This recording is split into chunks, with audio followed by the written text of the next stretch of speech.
ഹരേ കൃഷ്ണ. ജയ ശ്രീ രാധരാധേ. ശ്രീകൃഷ്ണന്റെ ബാല്യകാല കഥകളിലെ ഒരു പ്രധാനപ്പെട്ടതും പ്രശസ്തവുമായ ഒരു സംഭവമാണ് ഗോപികാ വസ്ത്രാപഹരണം.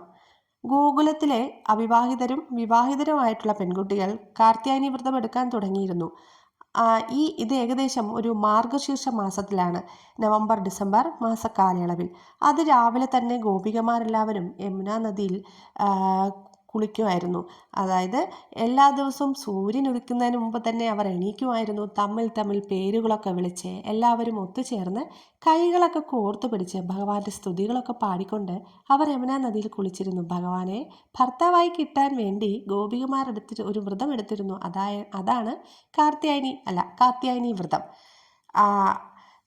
കാർത്യായനി എന്നല്ല കേട്ടോ, ശരിക്കുള്ള പ്രൊണൗൺസിയേഷൻ കാത്യായനി എന്നാണ്.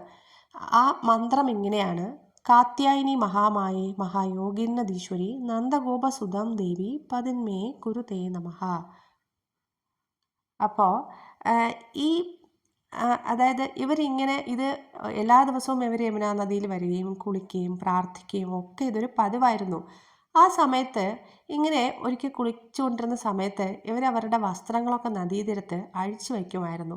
ഒരു ദിവസം കൃഷ്ണൻ അത് അവരറിയാതെ ഗോപികമാരുടെ വസ്ത്രങ്ങൾ മോഷ്ടിക്കുകയും അടുത്തുള്ള ഒരു മരക്കൊമ്പിൽ കൊണ്ടുവയ്ക്കുകയും ചെയ്തു. കുളി കഴിഞ്ഞെത്തിയ ഗോപികമാർ വസ്ത്രങ്ങൾ കാണാതെ പരിഭ്രാന്തരായി. അപ്പോൾ മരത്തിന് മുകളിൽ ഇരിക്കുന്ന കൃഷ്ണൻ അവരോടെല്ലാം വസ്ത്രങ്ങൾ തിരികെ തരണമെങ്കിൽ ഓരോരുത്തരായി നദിയിൽ നിന്ന് കയറി വരണമെന്ന് ആവശ്യപ്പെടുകയാണ് ഉണ്ടായത്. പക്ഷേ എന്താണ്, ആദ്യം അവരൊക്കെ ഒന്ന് മടിച്ചെങ്കിലും ഗോപികമാർക്ക് പിന്നീട് കൃഷ്ണൻ്റെ വാക്ക് അനുസരിക്കേണ്ടതായി വന്നു. ഭഗവാന്റെ ഈ ലീല കേവലം ഒരു തമാശയായി മാത്രമല്ല, ആത്മീയമായ അർത്ഥത്തിലും വ്യാഖ്യാനിക്കപ്പെടുന്നുണ്ട്. ഭൗതികമായ എല്ലാ അഹങ്കാരങ്ങളും, പ്രത്യേകിച്ച് ഞാൻ, എൻ്റെ എന്ന ഭാവം ഉപേക്ഷിച്ച് പൂർണ്ണമായി ഈശ്വരന് മുന്നിൽ സമർപ്പിക്കുക എന്നതാണ് ഈ കഥ നൽകുന്ന സന്ദേശം. ഭഗവാന് മുന്നിൽ സമർപ്പിതരാകുമ്പോൾ ഭൗതികമായ വസ്ത്രങ്ങൾക്കോ ലജ്ജയ്ക്കോ സ്ഥാനമില്ലെന്ന് ഇത് സൂചിപ്പിക്കുന്നു. നാരായണനാമം ജപിക്കുന്ന ഓരോ ഭക്തൻ്റെയും മനസ്സിന് ഗുരുവായൂരപ്പൻ ഒരു വിശ്വാസമാണ്, പ്രതീക്ഷയാണ്, ഒരു അത്ഭുതമാണ്.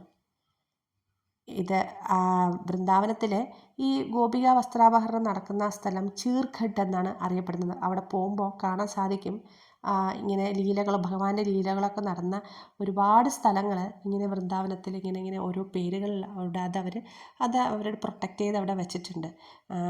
ഒരു ദിവസം അവിടെ പോകണമെന്നാണ് എൻ്റെയും ആഗ്രഹം. അപ്പോൾ രാധേ രാധേ.